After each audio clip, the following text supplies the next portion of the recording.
Sungguh kejadian yang tak masuk akal. Seorang polisi wanita cantik ini hamil oleh seorang pria tua. Bagaimana sesungguhnya yang terjadi? Beginilah kisah selengkapnya. Brigadir Laras, seorang polisi wanita yang cantik dan berani, bertugas sebagai bagian dari satuan patroli laut. Hari itu, ia ikut dalam misi pengamanan di kapal patroli yang sedang mengawasi jalur perairan terpencil. Kapal mereka singgah di sebuah pulau kecil untuk mengisi persediaan air bersih. Pulau itu tampak sepi, hanya dikelilingi hutan lebat dan pantai berpasir putih. Laras, yang merasa penasaran, memutuskan turun untuk melihat sekeliling sambil mengawasi kru yang mengambil air. Namun, tanpa ia sadari, nasib buruk menantinya. Saat Laras tengah berjalan lebih jauh ke dalam hutan kecil di tepi pantai, sesuatu terjadi. Kapal pergi tanpa dirinya. Mata Laras membelalak saat melihat kapal mulai menjauh dari pantai. "Tunggu, hei, aku masih di sini." Laras berlari sekencang mungkin, berteriak sekuat tenaga, namun sia-sia. Kapal itu terus bergerak menjauh, semakin kecil di kejauhan. Jantungnya berdegup kencang.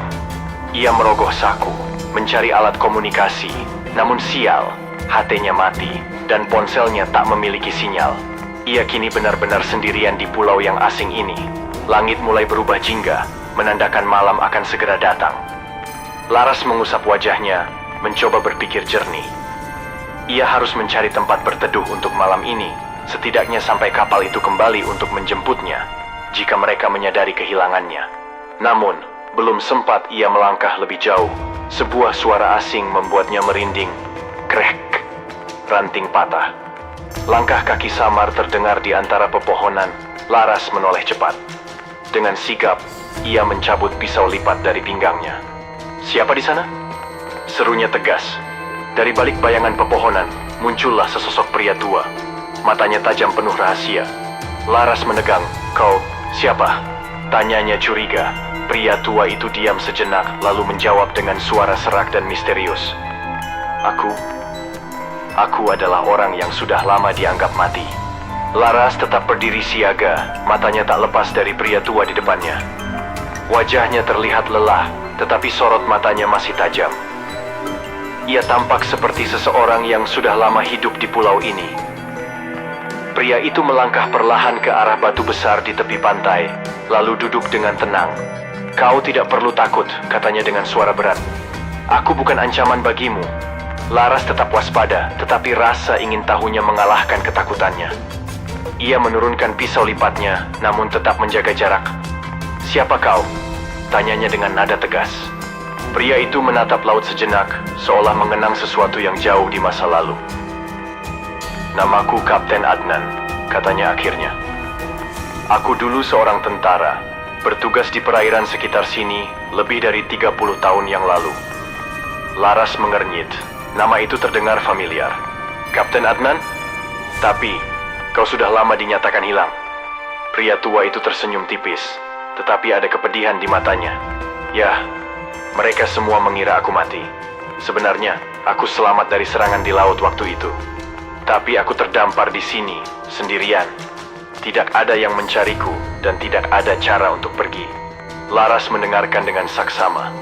Hidup sendirian di pulau ini selama puluhan tahun. Ia sulit membayangkannya. "Bagaimana bisa kau bertahan selama ini?" tanyanya. "Aku belajar dari alam," jawab Adnan. "Pulau ini menyediakan banyak hal. Ikan, buah-buahan, air dari dalam hutan. Aku bertahan karena aku tidak punya pilihan lain." Laras menghela napas. Ia merasa sedikit lebih tenang, meskipun situasinya tetap mengkhawatirkan. "Sekarang giliranmu," kata Adnan, menatapnya lekat-lekat. "Siapa kau dan bagaimana bisa sampai di sini?" Laras duduk di atas pasir, lalu menjawab dengan suara pelan.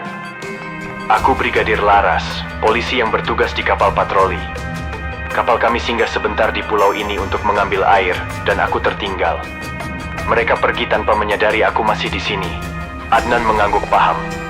"Kalau begitu, cepat atau lambat mereka akan kembali menjemputmu." Laras mengangguk, meskipun dalam hatinya ia tidak begitu yakin. Malam mulai menjelang. Angin laut bertiup semakin dingin.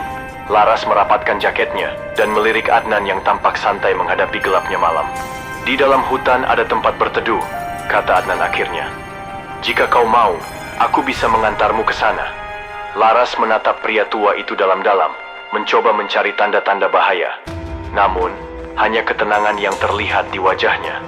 Baiklah, jawab Laras akhirnya. Keduanya pun berjalan perlahan memasuki hutan, tanpa menyadari bahwa malam itu adalah awal dari kisah panjang yang tak terduga.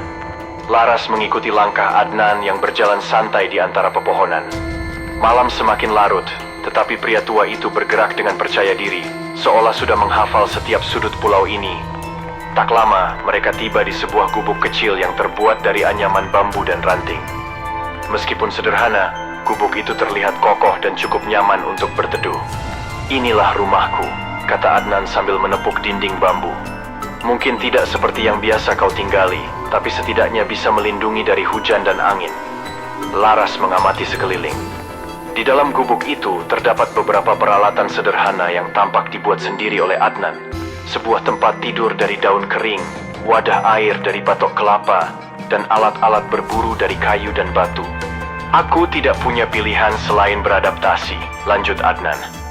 Jika ingin bertahan hidup di sini, kau juga harus belajar. Laras mengangguk pelan. Ia tahu, jika kapal patroli tidak segera datang menjemputnya, ia harus bisa bertahan di pulau ini. Keesokan paginya, Adnan mulai mengajarkan Laras cara bertahan hidup. Pertama, kita harus tahu sumber makanan, katanya. Ia menunjukkan berbagai jenis tumbuhan yang aman dimakan, serta cara menangkap ikan dengan alat sederhana yang dibuat dari kayu dan tali serat pohon. Laras mencoba mengikuti instruksinya, meskipun awalnya tidak mudah. Namun, hari demi hari, ia mulai terbiasa. Ia belajar menyalakan api tanpa korek, membuat perangkap ikan, dan mengenali jejak hewan di sekitar hutan. Waktu terus berjalan, dan tanpa disadari, Laras mulai terbiasa dengan kehidupan di pulau itu. Namun, di balik semua itu, ada satu pertanyaan besar di benaknya. Apakah kapal patroli benar-benar akan kembali menjemputnya? Waktu terus berjalan. Hari berganti minggu, minggu berganti bulan. Laras yang awalnya merasa putus asa kini mulai terbiasa dengan kehidupan di pulau itu. Setiap hari, ia dan Adnan bekerja sama untuk bertahan hidup, mencari makan, memperbaiki gubuk, dan menjaga satu sama lain. Kehidupan di pulau terpencil itu telah membuat mereka lebih dekat. Lebih dari sekadar dua orang yang terjebak di tempat yang sama. Di malam hari, mereka sering berbicara panjang lebar di depan api unggun. Laras menceritakan kehidupannya sebelum terdampar, tentang pekerjaannya sebagai polisi, keluarganya, dan impian-impian yang dulu ia miliki. Adnan, di sisi lain, berbagi kisah tentang masa lalunya sebagai tentara, tentang kehilangan dan kesepian yang ia rasakan selama puluhan tahun di pulau ini. Seiring waktu, keakraban itu berubah menjadi sesuatu yang lebih dalam. Mereka hanya manusia biasa. Dalam kesunyian pulau yang sepi, dalam kebersamaan yang begitu erat, kebutuhan batin sebagai manusia mulai muncul. Awalnya, mereka berusaha mengabaikan perasaan itu, tetapi semakin hari semakin sulit untuk menolak kenyataan bahwa mereka saling membutuhkan, bukan hanya sebagai teman, tetapi sebagai pria dan wanita. Hingga akhirnya, tanpa mereka sadari, perasaan itu berkembang menjadi sesuatu yang lebih dari sekadar kebersamaan. Beberapa bulan kemudian, Laras mulai merasakan perubahan dalam dirinya. Tubuhnya terasa lebih lemah dari biasanya. Ia sering merasa mual di pagi hari, dan terkadang merasa pusing tanpa alasan yang jelas. Awalnya, ia mengira hanya kelelahan atau kurang makan. Namun, saat hari-hari berlalu, ia mulai menyadari bahwa ada sesuatu yang berbeda. Sebuah kemungkinan muncul di benaknya, sesuatu yang bahkan tak pernah ia bayangkan sebelumnya. Apakah mungkin ia sedang mengandung? Laras menggenggam perutnya dengan perasaan campur aduk, tak percaya, takut, dan bingung. Bagaimana mungkin ini terjadi? Bagaimana jika ia benar-benar hamil di pulau terpencil ini? Waktu terus berlalu, dan kini Laras tak bisa lagi mengabaikan kenyataan. Perutnya semakin membesar, tanda bahwa kehidupan baru sedang tumbuh di dalam dirinya. Setiap kali ia merasakan gerakan halus di dalam perutnya, hatinya dipenuhi rasa haru. Ia bahagia, sangat bahagia. Kehidupan di pulau ini mungkin tak pernah ia bayangkan sebelumnya. Tetapi ia tak menyesali kehamilannya. Namun, di balik kebahagiaannya, ada kegelisahan yang tak bisa ia hindari. Bagaimana ia bisa melahirkan di pulau terpencil ini? Tidak ada rumah sakit, Tidak ada dokter, tidak ada peralatan medis. Jika terjadi sesuatu pada dirinya atau bayinya, apa yang bisa ia lakukan? Adnan, yang kini semakin perhatian dan melindunginya, selalu berusaha menenangkannya. Kita akan baik-baik saja, Laras, kata pria tua itu dengan suara meyakinkan. Aku akan melakukan apapun untuk menjaga kalian berdua. Laras mengangguk, tetapi hatinya tetap dipenuhi kekhawatiran. Malam itu, Laras duduk di depan api unggun, menatap langit yang dipenuhi bintang.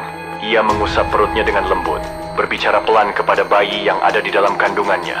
Nak, ibu janji akan melakukan segalanya untuk melindungimu, bisiknya dengan suara bergetar. Tapi, apakah kita bisa bertahan di sini? Air matanya mengalir perlahan. Ia bukan menangis karena menyesal, tetapi karena takut. Takut akan hari esok. Takut akan sesuatu yang belum ia ketahui. Hari-hari di pulau itu terus berlalu, dan semakin lama, Laras dan Adnan semakin menyadari bahwa mereka tidak bisa lagi saling melepaskan.